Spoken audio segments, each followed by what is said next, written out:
feel like the minimum payment is sufficient.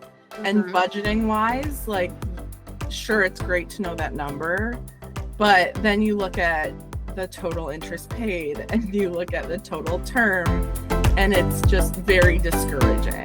The balance never seemed to change. You know, it was just always. Their websites are just super clunky. It sounds silly and trivial, but it really was an issue. I mean, you had to do like multi-factor authentications to be able to log in, and then like go through multiple clicks and multiple levels of menus to actually get to the button that says make a payment. So that's why I love the Changed app, that I was able to just set it up once.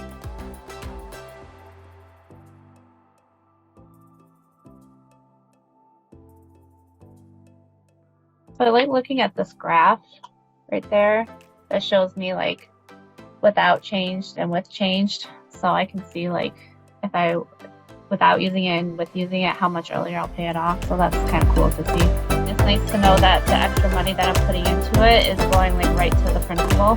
I never really paid attention to my student loan debt at all.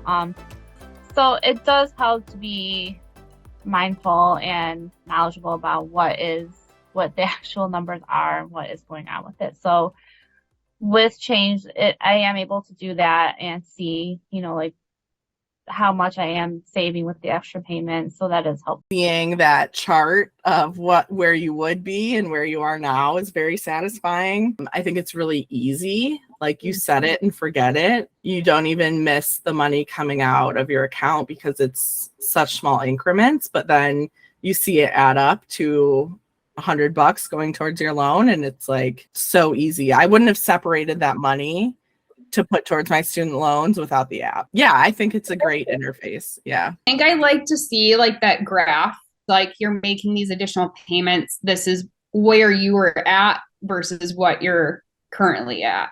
Like that is, I've never seen it elsewhere. So that was kind of, it's like a pat on the back. Like, okay, I'm doing something. And the fact that it was automated, that I, you know, like had expectations. I knew what was going to happen and when it was going to happen.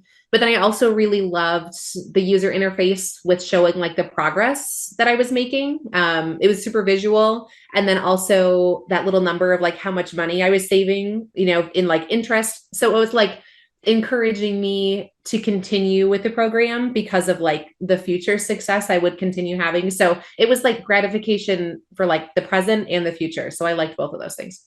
I like the stash, how you can stash like extra money. You can, I have a couple things. You can choose what you want the money to go to. I like that. And I also like that you can split it in two, so that it's so easy and convenient to change those settings and what you want. Like, I can go on there and change it in 2 seconds. It's saved, and then the money starts pooling wherever I want it to go. And I love that. Automatic sending of payments when I get to a certain amount. So I don't even have to think about it. I don't have to actively go in and be like, oh, I have money stashed, I should make a payment. Once it gets to, I think I have it set at 50. So once I get to $50 saved up, it just sends off a payment. I also like that I can direct it towards specific loans.